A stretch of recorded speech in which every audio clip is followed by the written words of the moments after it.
Manifesting abundance is not just something that happens once and then you're set for life. It's a lifelong practice. And here are 6 habits for living in financial abundance.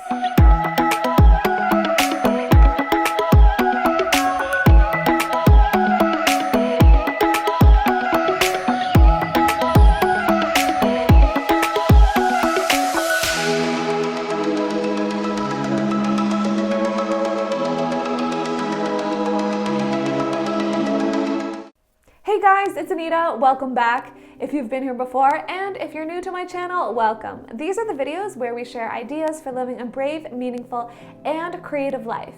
Today we're talking about 6 habits for living in financial abundance.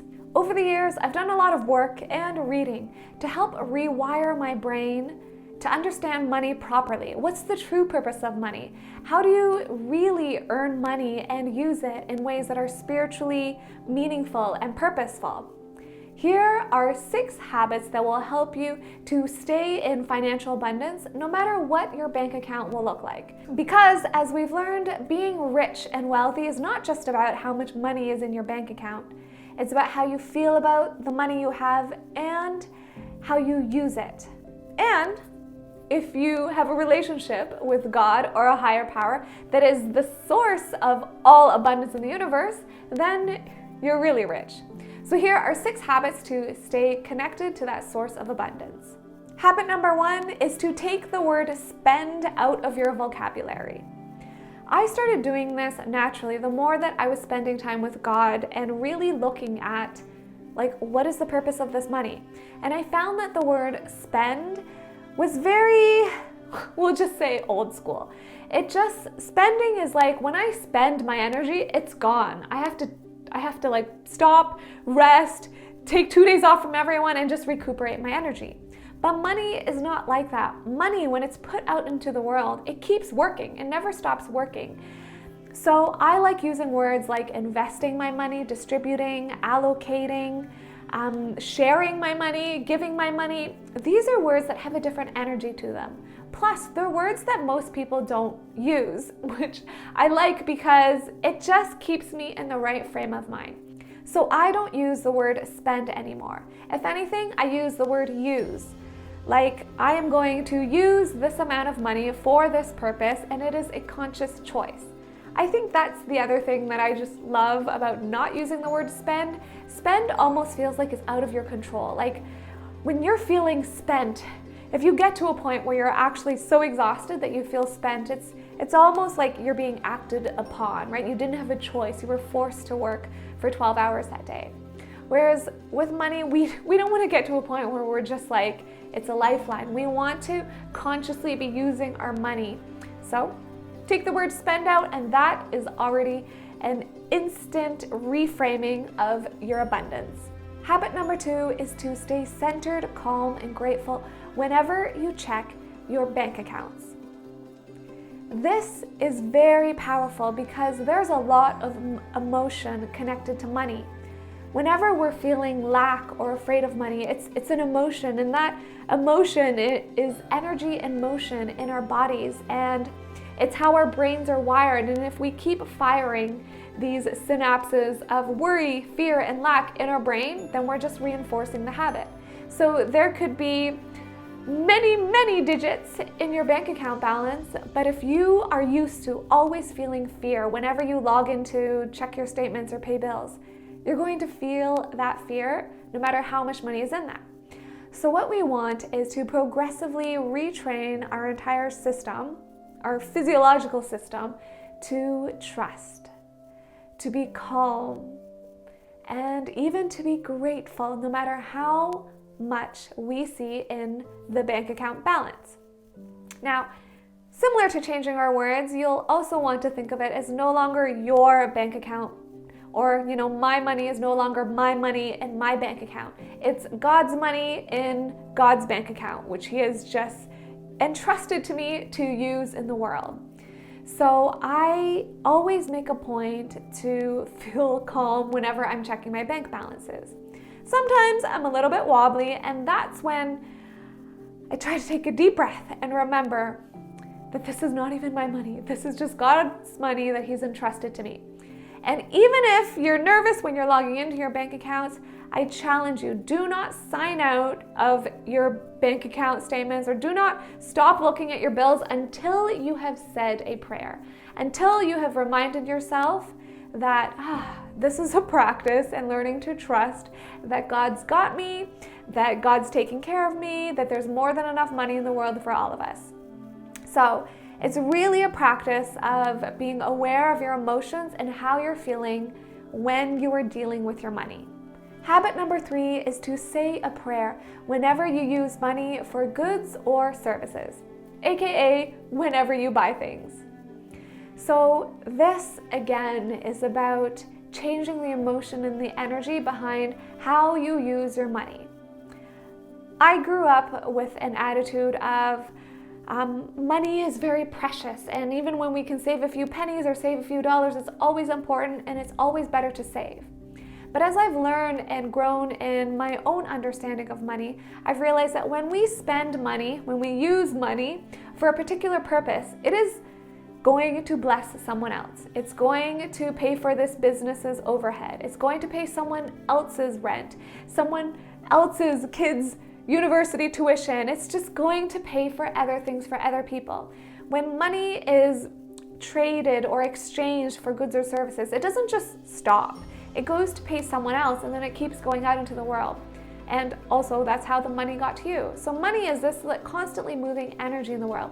And whenever I say a prayer, it's both for the money, that it continues to bless other people, but it's mainly for me to remind my heart that I'm so grateful that I have this money that I can use to pass on into the world and distribute good, distribute love, distribute more kindness into the world.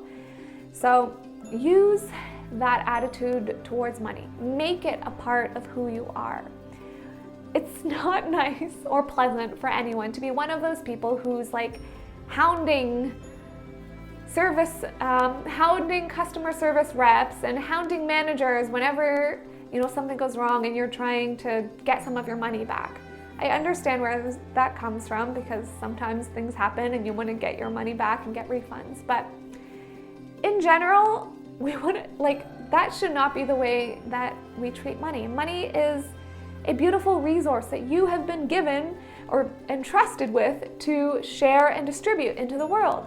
So if for some reason God is like, you know what, this car rental company is going to take more of your money, before you call and become a raging person asking for your money, tune in to the voice of God, the voice of truth, of love in your heart. And if you're still going to call because you feel like that money is meant to come back to you and it was unjustly taken from you, at least do it kindly, right? Because when we put this negative energy into the money that is in our bank accounts, then that negative energy just seems to keep flowing in and out of our lives.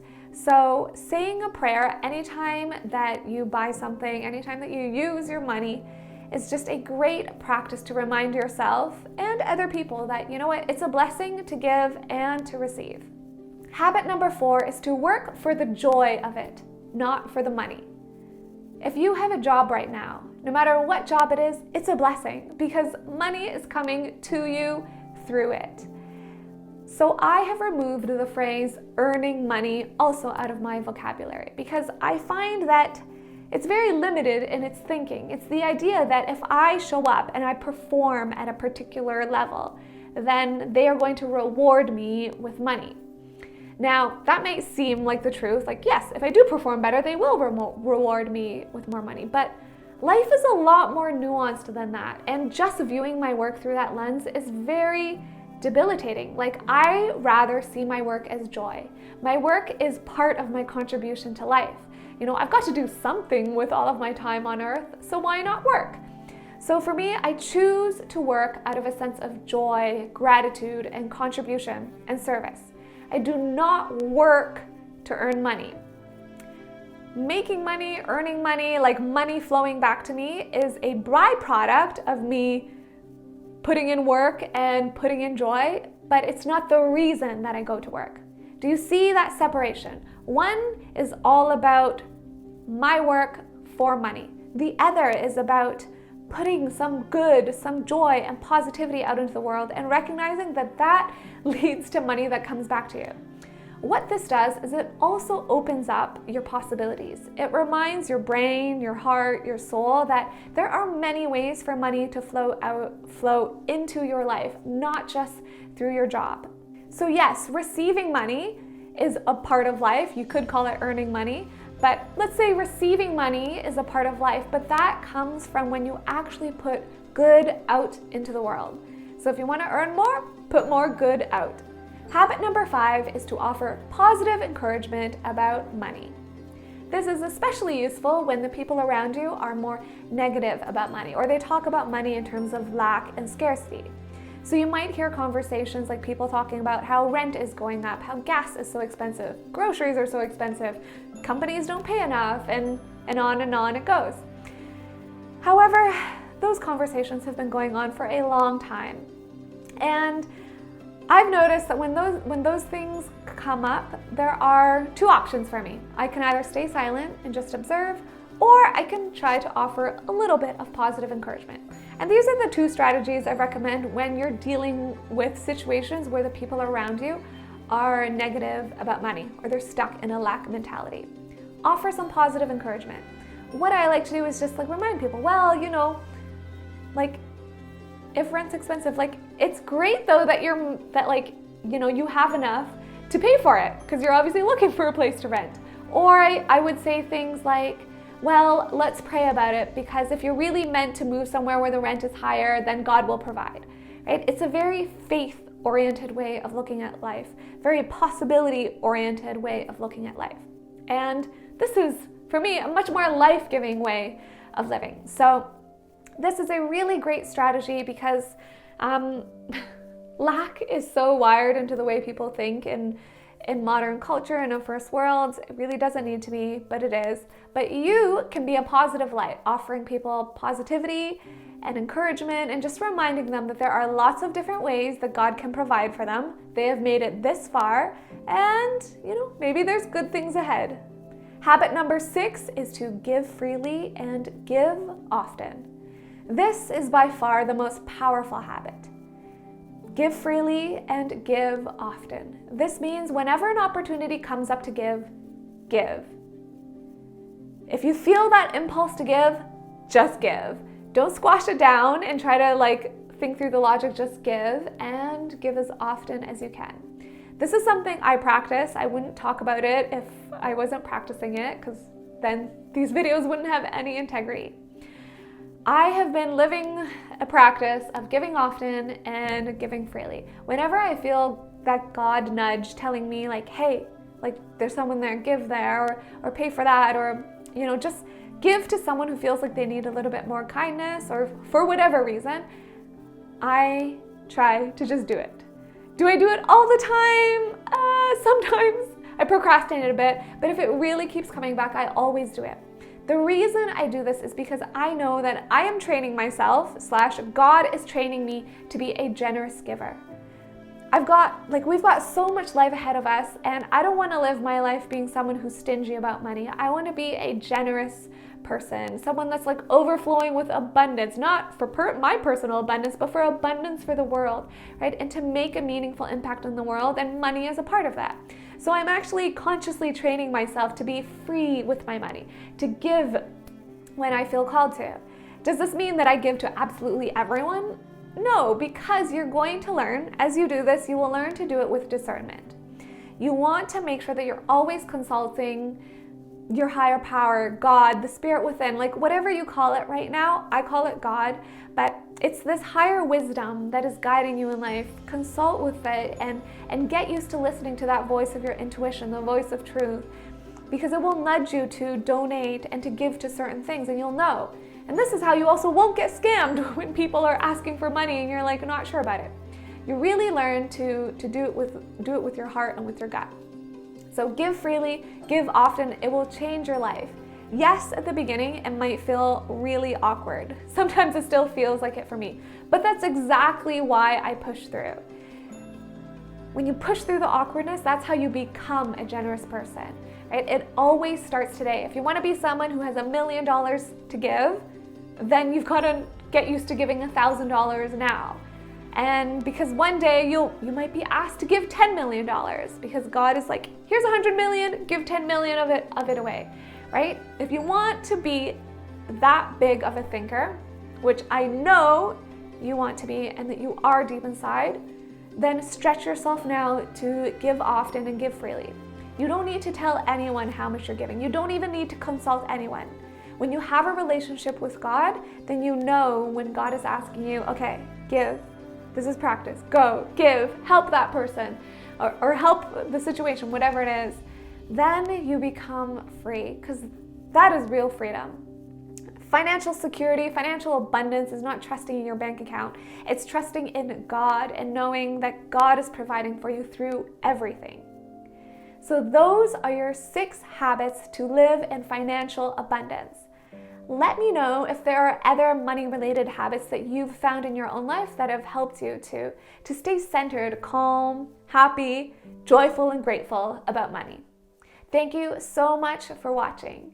If you want to join me in my creative adventures, you can find me on Instagram or on my blog, anitawingley.com. Thank you so much for watching. I love you. Thank you for being someone who's brave enough to push the boundaries of what you're capable of.